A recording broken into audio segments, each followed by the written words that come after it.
Le colonel-major Djibril Hamidou Di Pelé, président de la Fédération nigérienne de football. Waouh, dire qui il est, je dirais que c'est assez compliqué pour nous parce que le définir, les qualificatifs seront nombreux. Moi, je préfère simplement me limiter, c'est l'excellence, c'est la personnification de l'excellence. Avant de rencontrer le président Pelé, on a entendu parler du mythe Pelé.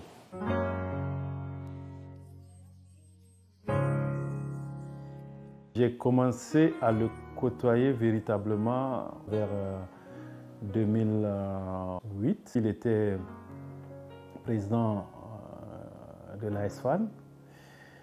Et en 2009, je peux dire qu'au niveau du Sahel, on avait quand même un groupuscule de gens qui l'avaient beaucoup approché et qui ont soutenu sa candidature, qui ont même, j'allais dire, initié.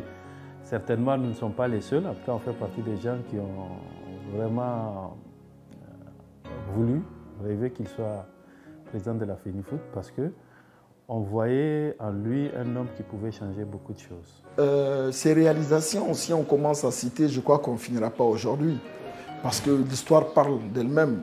Sans risque de me tromper, je dirais qu'il a catégoriquement changé le visage du football nigérien. En passant par les infrastructures. On ne peut pas faire du football sans infrastructure, sans installation et sans innovation. Il a construit des terrains partout au Niger. Il a équipé les ligues régionales du Niger d'espaces d'expression du football. C'est déjà ça le football, avant même d'aller sur le terrain. En dehors des pays maghrébins qui sont à un autre niveau, vraiment en Afrique noire, notre centre technique fait partie des meilleurs centres techniques, sinon le meilleur en Afrique noire. Le président de la FIFA, Gianni Infantino, quand il est venu, il était surpris de voir toutes les infrastructures réalisées avec les fonds FIFA dont on disposait. Parce qu'effectivement, au niveau de la FIFA, les mêmes fonds, c'est ça qu'on donne au Niger, c'est ça qu'on donne au Mali, c'est ça qu'on donne aux États-Unis, c'est ça qu'on donne en Algérie, c'est ça qu'on donne pour tous les pays, c'est le même fonds. Et donc, il était surpris parce qu'il n'a pas vu la même chose partout, alors que c'est les mêmes sommes qu'on recevait. Aujourd'hui, ce centre technique sert de temps-plein à tout le sport nigérien, à tout le sport, pas qu'au football. Nous avons les taekwondoka qui étaient là-bas, nous avons les lutteurs qui étaient là-bas un temps, nous avons les handballeurs, nous avons tout le monde, nous accueillons tout le monde. Et ça prouve encore la largesse du colonel-major Djibril Hamidou Di Pelé. On est l'un des rares pays qui joue le championnat national chaque année, sans interruption. C'est exceptionnel. Le Niger s'est qualifié 4 fois en CHAN. CHAN, c'est le championnat des joueurs locaux. Si on se qualifie à une compétition comme ça, africaine, c'est qu'il y a de la matière au niveau du football local. La dernière participation du Niger, on était demi-finaliste. L'un des 4 meilleurs pays d'Afrique. Je citerai notre qualification, la première dans l'histoire du Niger, à la Coupe du Monde des cadets, menée par le sublime, l'empereur Soumaïla Tchemogo, qui a pu nous qualifier à une Coupe du Monde où nous étions dans une poule avec le Brésil, l'Espagne, la Corée et le Niger. Je n'ai jamais imaginé de ma vie, de mon existence, que je pourrais assister à un match Niger-Brésil.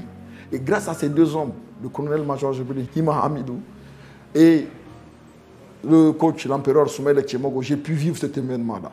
Et je ne pourrais que leur dire merci. Et aujourd'hui, le président, si je dois le caractériser en 2 mots, sincèrement, j'ai rarement vu quelqu'un qui a ce degré de nationalisme, qui a cet engagement pour aider et surtout qui aime relever les défis. Du côté expérience, j'ai beaucoup appris avec ce monsieur. Il n'y a pas de problème sans solution. C'est avec lui que j'ai appris ça. S'il y a un problème, c'est qu'il y a une solution à un côté. Et la personne la plus à même d'apporter la solution, c'est elle qui aura fait gagner la FENIFOOT. Aujourd'hui, voilà la logique dans laquelle nous nous trouvons, tous les membres du comité exécutif, et c'est grâce à lui. En tant que dirigeant de club, c'est nous seuls, on peut vous dire ce qu'on vit, ce qu'on endure au quotidien avec les soucis et tout ce qui se passe autour du football. Mais malgré les maigres moyens dont la fédération nigérienne dispose, il arrive tant bien que mal à faire ce championnat. C'est très important. Dès qu'on fait un appel à lui, il est là. Au niveau national, il a tout donné. Mais mes souhaits pour lui cette année, et je prie toujours le bon Dieu, chaque fois que je prie pour lui.